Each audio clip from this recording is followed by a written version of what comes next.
Hey, what's up, everybody? BDO44 coming at you another video. All right, so I'm folding laundry. Nothing really serious to talk about this go round.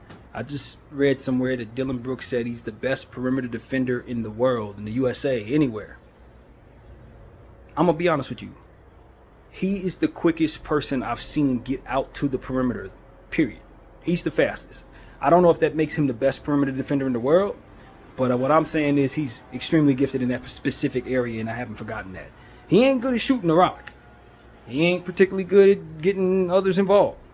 But when it comes to from the paint to the three, you can count on him getting out there quicker than probably anybody else. So by that, I actually agree. I really do. I don't think he's crazy for thinking of himself as that. You got to find some people who can do what he does in that specific area. Now, I can think of another guy that I really like around the perimeter, a guy by the name of Jared Vanderbilt, who happens to be on my LA Lakers. There's another guy that comes to mind, Herb Jones from the New Orleans Pelicans is also somebody that I think is a fantastic perimeter defender. That's not necessarily my expertise to know who all is great at that, but those are the three that come to mind right now.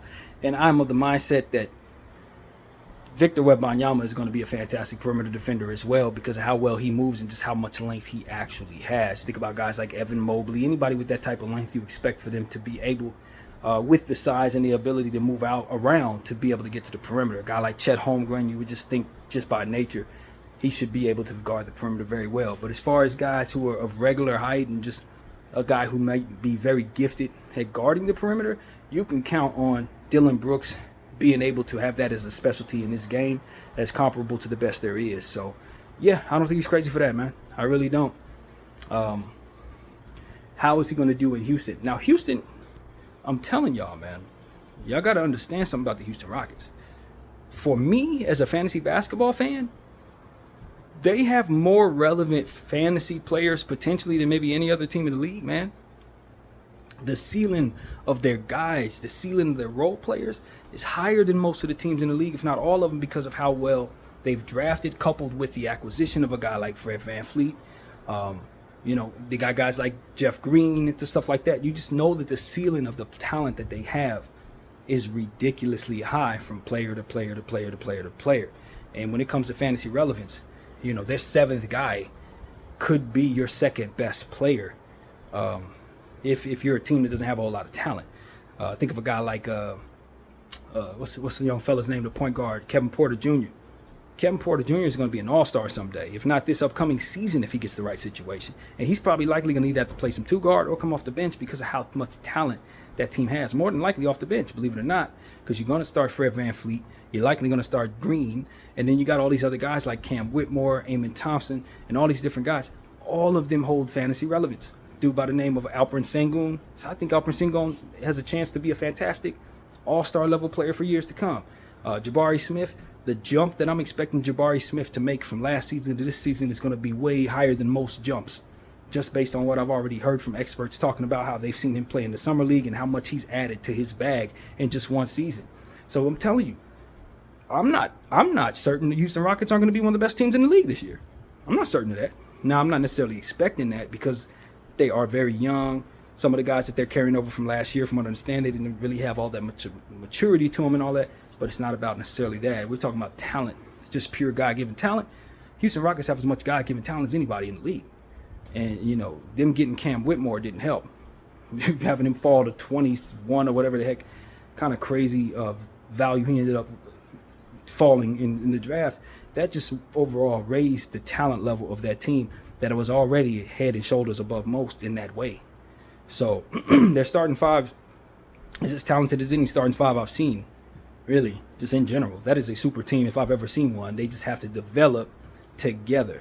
And if they all reach their ceiling, that team has a chance to be a dynasty. That has a chance to be a Golden State-like dynasty because just how high the ceiling of all them dudes actually is. Now, the problem is some of the weaknesses of those players kind of don't really complement one another. So I think that trading some of them dudes for players that kind of fit a little better may end up being something they opt to do depending on how this upcoming season goes. But they're bringing in a very, very high-level coach, as we know, from the Boston Celtics. We know what his situation was.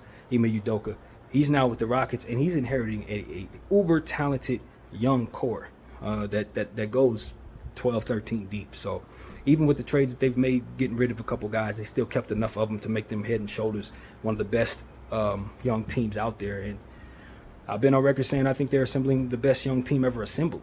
That's what I've said. Now, them bringing in Jeff Green kind of throws that off for me. I don't know if I would have felt the same way had they just kept what they had and just added to it. Ty Washington and Garuba probably should still be there instead of a guy like Jeff Green. I just don't understand why you bring in an old man when you got a team like that. But all in all, that's a good team, man. Dylan Brooks, I probably wouldn't have paid him either. But you consider what their defensive issues may be. Dylan Brooks in that perimeter might help. So, I don't know. I don't know if people see what I see. But Alperen Sengun, if his career goes healthy, I don't know why he can't be a multi-time All-Star. Green, definitely a multi-time All-Star when he fully develops. Porter, I think he's gonna make an All-Star team, maybe more than one.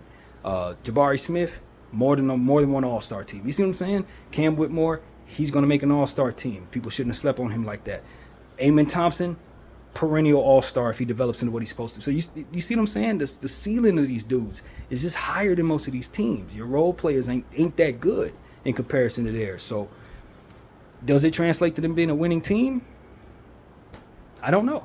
But what I can tell you is they're going to blow some people out. There are going to be some nights where it's going to come together and you're going to see unprecedented stuff. I wouldn't be surprised if this team ends up scoring 170 points in a game or something like that, because that's how much talent they actually have from player to player to player to player.